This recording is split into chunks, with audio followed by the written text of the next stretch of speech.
My name is Rick Surrency. I'm the superintendent of the Putnam County School District, and that is in Florida. And if you want to know where it's located, we're about 50 miles south of Jacksonville.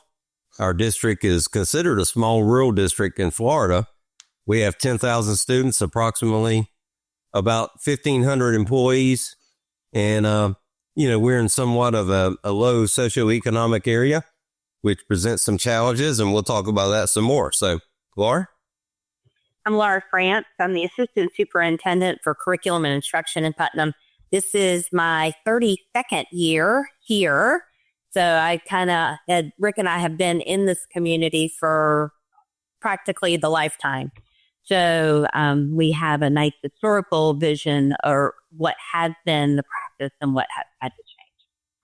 And by the way, I always like to mention that I'm an elected superintendent, which is very uncommon for the United States, and that's very common in Florida.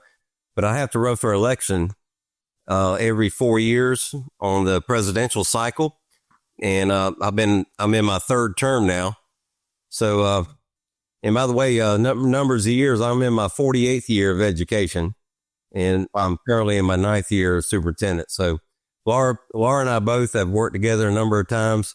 We've both been principals and teachers and so forth. So we've got a lot of background and experience, and hopefully the listeners will pick up on some things that might help them. Yeah, absolutely. And I know you're doing a lot of exciting and interesting things there in the district, but today we're talking about graduation rates specifically. And I know you've got a great story there. Can you take us back to when you first came into office, were elected, as you said? What you faced there in terms of graduation rates specifically, and how you went about approaching that. Thanks, Kurt. And by the way, when we say graduation rates, just for people that may not be familiar with what that is, that's actually on-time graduation. When students start in 9th grade, they're considered in a cohort. And when they graduate, if they graduate with their cohort on time, that's considered an on-time graduation, and that counts towards the numerator when we calculate a graduation rate. But, the context is back in 2015, our district was really struggling with on-time graduation. We had a 54.9 graduation rate, which essentially meant every 1 out of 2 students in 9th grade at that time graduated on time. And the reason that was important is that really is an economic driver for our community. We've had some developers and outside businesses that wanted to relocate into Putnam County, but when they saw the graduation rates, they decided this was not the place to be, because they figured, hey, their kids aren't graduating on time. There's not going to be a trained workforce out there. So many of them pulled out. So when I ran for election, I actually was approached by a number of people in the community that really wanted to see some change. And that was pretty much my mandate, is to come in and, try to make a difference there, in addition to many of the other initiatives that we've implemented. But we started a systematic approach, which Laura can really get into. And we've really focused on some strategies and set some goals and short-term goals on where we wanted that graduation rate to be. And to be quite honest, I think we surprised ourselves. And I think the lesson that we'll see here is when you put things in place and you stay with them and you really watch that data and continue to get feedback and set those high expectations, which for a low socioeconomic school district is something they're quite not used to. So we had to convince people that they can rise to those expectations.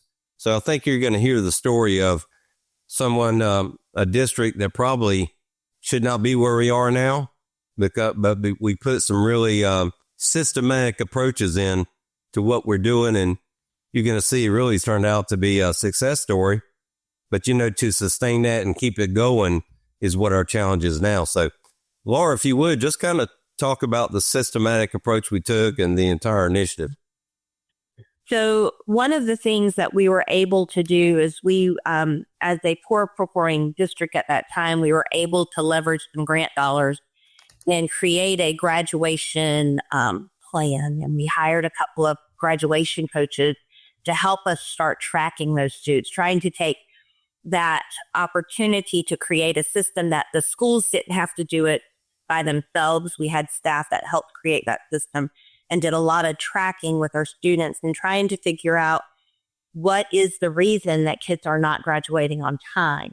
And a lot of what the state of Florida requires is there's some, we call them high stakes tests, where you have to pass these exams to actually graduate from high school. So you can earn all the credits you're required to earn in all the places you're supposed to have it, have a GPA that's appropriate. But if you do not pass your reading and math test, it's your 10th grade ELA or your algebra or geometry exit exam, you cannot graduate with a diploma. And so what we found through looking at some of the case studies with our students, those graduation coaches really were trying to find out why the students were not graduating on time. And a lot of it had to be that they really didn't understand the difference between a certificate of completion. Yeah, I did the work, but I didn't earn the diploma, and the diploma. Like our students didn't understand, and our parents didn't really understand what that dramatic difference was, and that they would not pass the test. And we had lots of opportunities for retakes and getting concordant scores on SAT and things like that. But the kids were just like, well, it's okay, because I'm going to walk across that stage just like everybody else. And they didn't value the difference between a certificate of completion and an actual high school diploma. So one of the things, we had to go to the board and set a very high standard of them understanding that the only students that were going to be able to walk across that stage were kids who actually graduated high school with a real diploma. We were no longer going to allow students to walk if they were just that certificate of completion. And honestly, that separation of who gets to participate really lit a fire, honestly, under the students and the parents to make sure that they come back in and retest. That in and of itself made a tremendous difference in people buying into the fact that we've got to pass these tests or get these concordant scores to get across that finish line. And so just creating that high expectation, and we had to have buy-in from our principals and the board members, because those were going to be people who had to tell these families, no, you don't get to walk.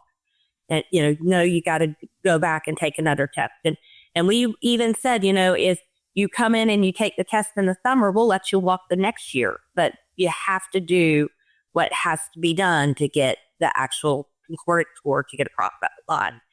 So that taking a really strong stance and having those coaches in place to help track students and help reach out to parents and make sure that those parents knew when those students were going to be taking those retake tests, setting up tutoring sessions for those students, that actually really started a really big dig to help us move up.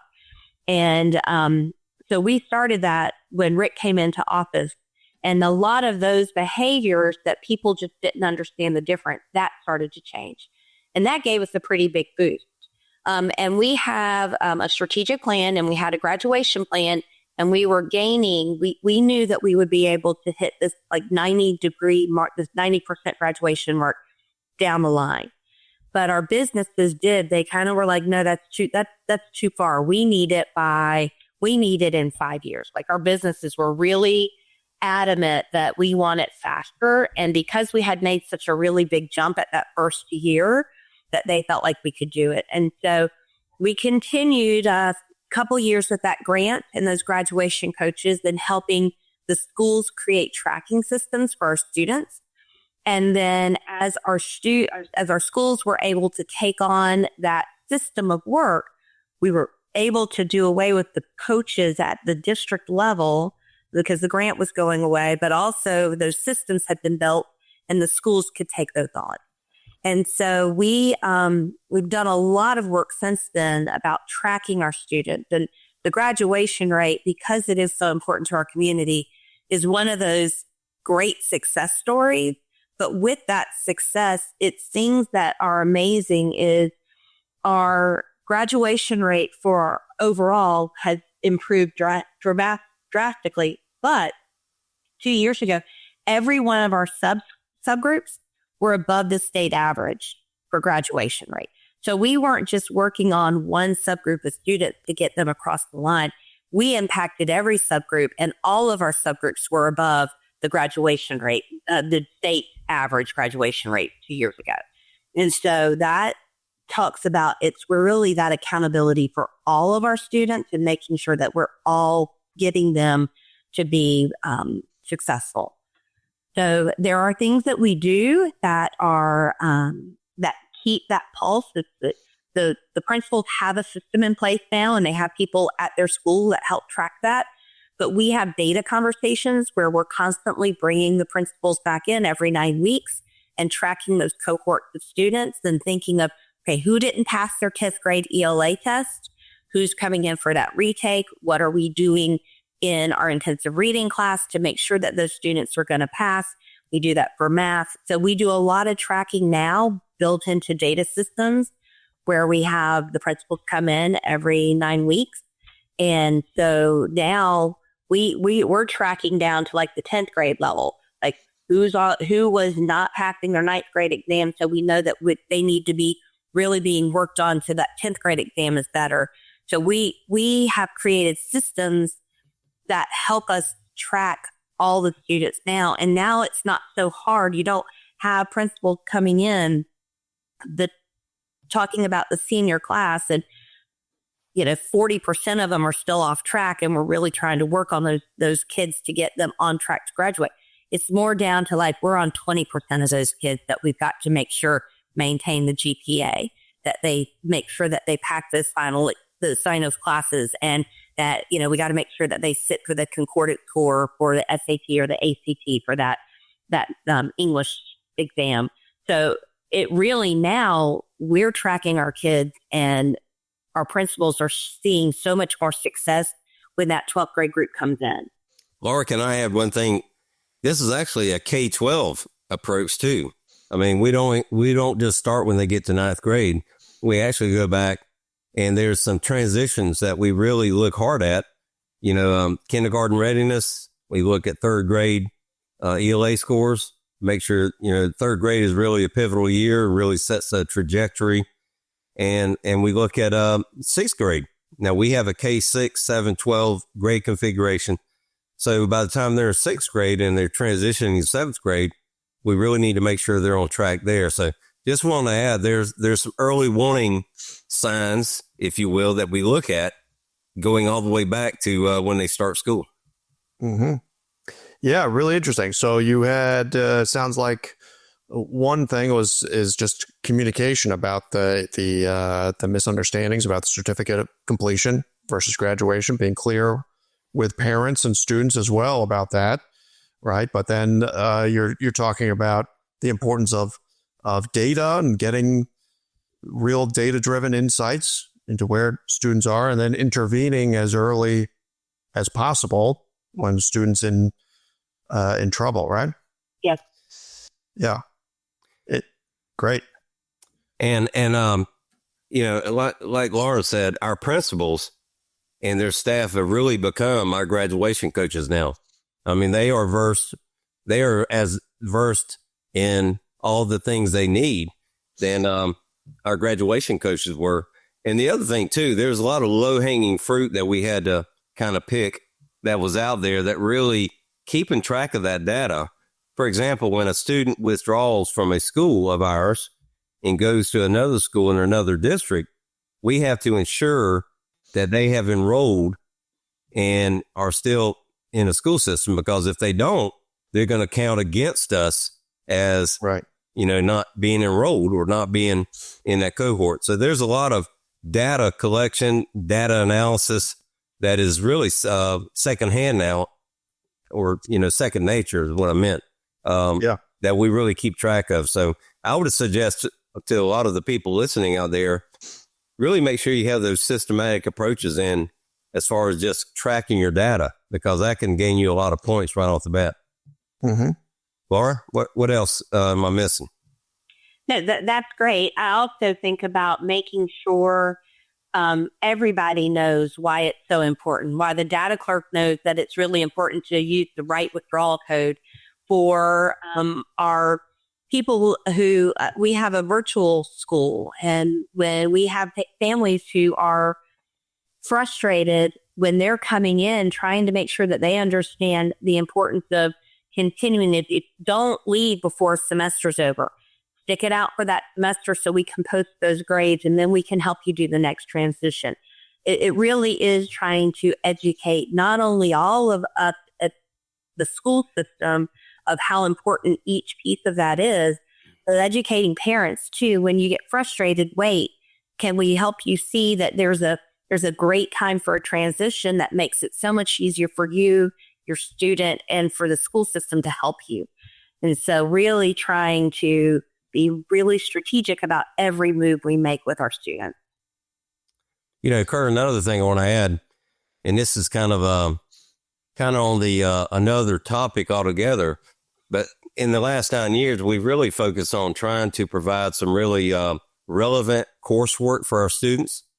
And we've really tried to expand our acceleration opportunities. You know, we're a Cambridge district.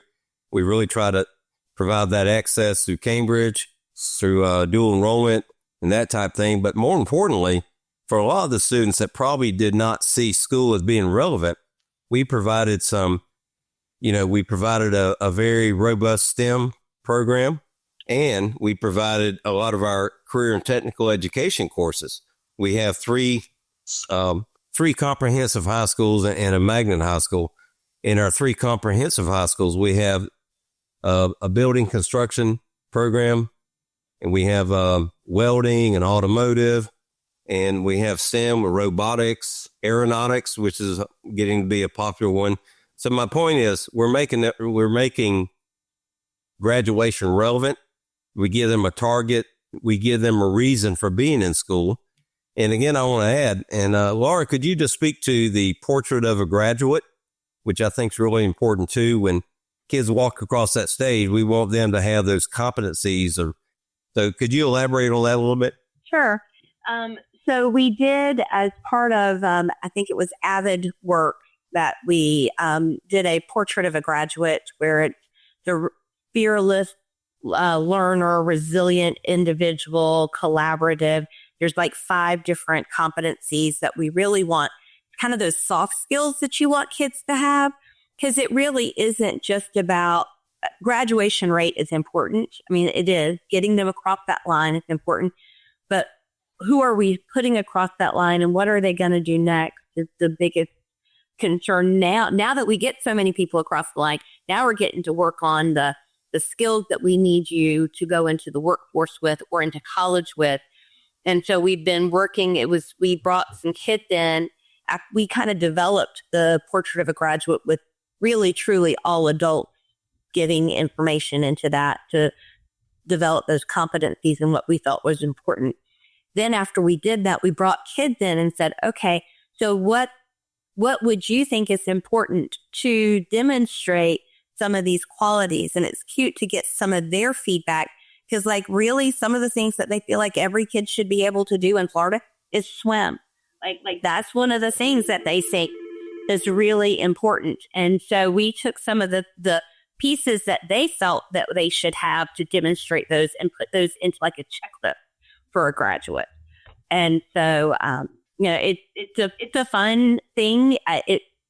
It's really nice when you're writing resumes for kids, or helping them with that, or letters of recommendation. And we use those resilient individual, collaborative, like those pieces, they really speak to the kids. And Rick actually, at every graduation, the schools nominate a student for each one of those attributes.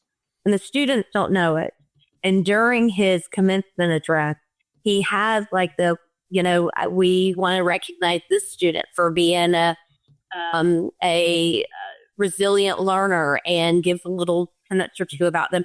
And the kids stand up and get recognized. And a lot of times it's not the student who has lots of medals and cords and everything. It's those kids who have been strong, steady students that don't always get all the other accolades. And so it's a really touching part of every graduation ceremony. Yeah, that's great.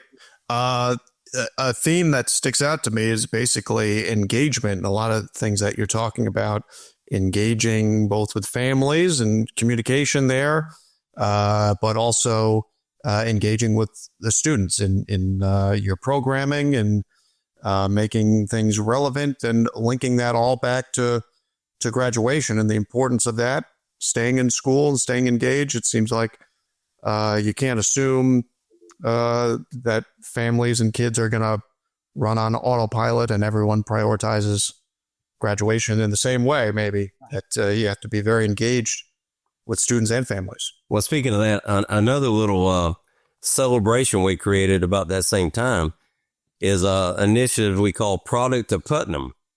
And every single year, we nominate from our community like 7 different people who are in different career tracks. It might be education, might be in industry, it might be, a volunteer. But these are people who are adults who've graduated from a Putnam County High School, who are somewhat successful in the area they're in now. And the community actually votes on this. And at the graduation ceremonies, we actually, from the school from which they graduated, we actually recognize these former graduates. And the point there is we want our students to see these are actually people who have graduated from their school, who are now doing amazing things. So to me, it gives them some type of example to strive for. And, it's something that's really, I think people really look forward to that every year. We've had a number of people selected. It's just another thing to celebrate graduation. Sure. And we have actually both the portraits of the graduates, honorees at each school for each year, and our products of Putnam are featured on our website. So they can go back and they can read about themselves, or others can read about them at the site. Right. Yeah. Very inspiring, I'm sure it sounds like.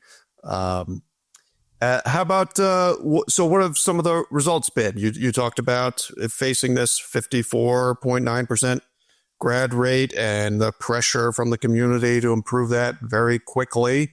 Could you talk about the results that you've seen? And I'll just hit the high spot, Laura, and you get into the details. But we originally, like Laura said, we set an 80% graduation target, and we really surprised ourselves. Every year, we just exceeded our short-term goals. And before we knew it, by 2021, I believe, we hit 92.5% which at that time was the highest increase in graduation rates in the entire state of Florida, which made me very happy with, our progress. But since that time, we've been above that state average. And Laura, just elaborate a little bit. You talked about subgroups and all, but, what are we doing as far as sustaining that, which I think is our biggest challenge? So graduation rate actually gets populated mid-year.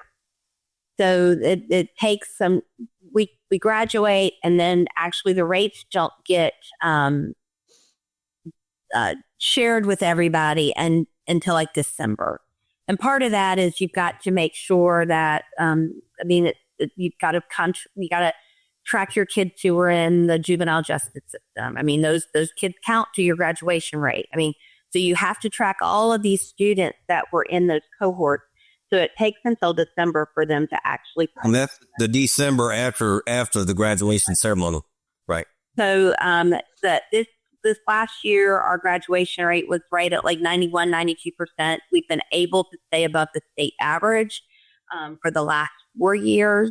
Of course, until the state average gets posted, I'm not 100% sure that we will be over the state average again, but we are maintaining that high rate. We have a school that has 100% graduation rate. It is our magnet Cambridge school, but we have one of our district just 712 comprehensive high school that I want to say is, if our calculations are correct, they're at like 96% this year, when those should be announced in December this year.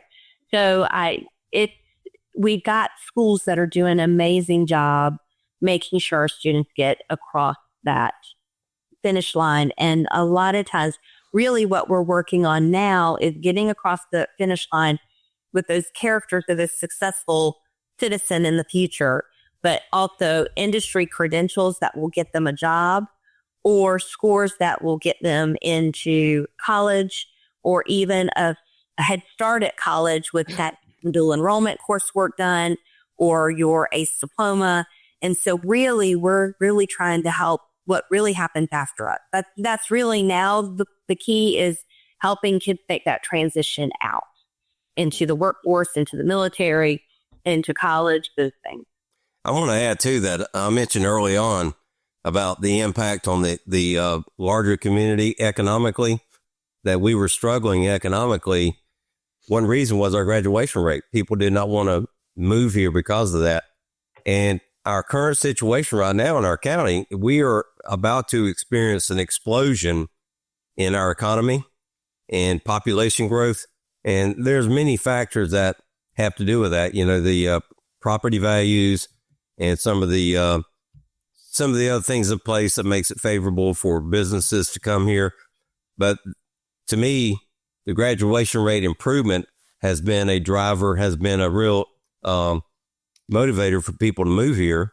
And we're starting to see the fruits of our labor, you know, and I think our business community is really grateful that our community has come together and done this. And actually, as a result of that, we've been able to pass a bond referendum, $300 million bond referendum in 2022 to kind of coincide with all this growth. And we are in the process, as of today, we are building 5 new schools in our district, and we're on track to build about 4 more. So there's right now we're in the middle of really a glorious time in Putnam County, and people are moving here and they just want to be a part of that. But I think it all started when we turned around our graduation rate. Yeah, isn't that amazing?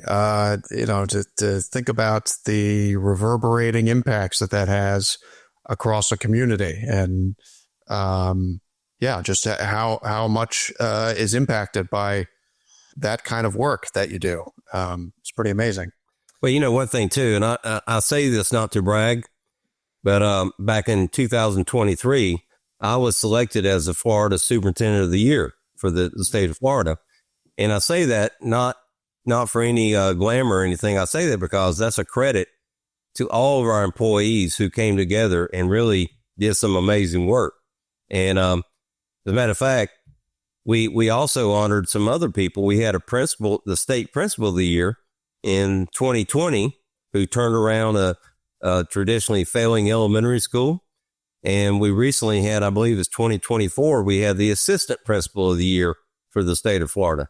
So it just speaks to the hard work of our entire district. And I think people recognize that.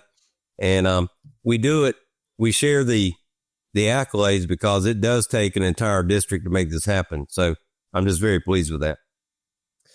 Yeah, that's great. Very inspiring. And congratulations to you both and your whole district on the great work that you're doing there. And you both hinted at, talked about not just what we talked about graduation rates here today, but you also hinted at what comes after graduation and the things that you're doing there. But that, I think, would be a great teaser for another episode here.